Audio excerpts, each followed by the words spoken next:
Okay, so part 4 in the little series, this time how to solve conics problems using the conics mode on your graphics calculator.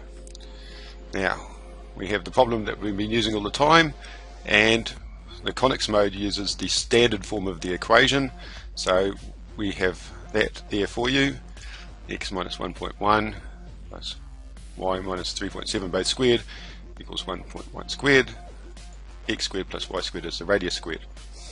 And the problem with the conics menu on your graphics calculator is you can't draw a line, you can only draw one conic at a time, and you can't solve that way.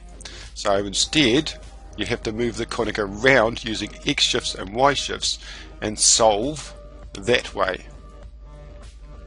So if we're asked how high is this shape at a width of 1.8, here's our circle, and what we have to do to solve that problem is we have to find where it is at 2 across, and that's the same as moving the center 0.9 out to the right.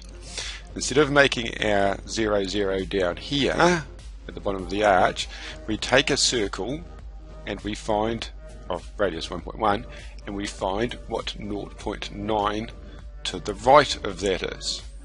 So we get our graphics calculator, we go into conics, and then we troll through the various things. That's a parabola.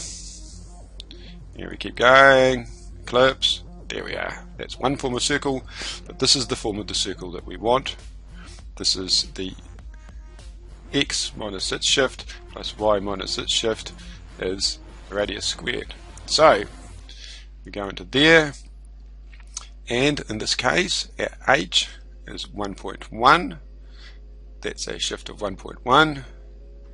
Our y shift is 3.7. Notice these are already negatives, and our radius is 1.1, and we draw that, and of course it's off the screen, it's too high, so we go into our view window and we increase the view window, and when we draw it, now it's on the screen. So that's our circle as it is with the 0, 0. We don't want that, we want this point here. So we go and we change the x shift from 1.1 that way to minus 0.9. We draw it, now it's where we want, and when we g-solve we have the option of finding the center, well we don't need that, the radius, we don't need that, the x-intercept, which there aren't any, or the y-intercept. So we go to the y-intercept, that's the bottom of the two, and there it is, that's the top. I'm moving between using this button down here, and there's our answer, y equals 4.33, which fortunately is the same answer we got every other time. So that's how we can do it on the conics calculator.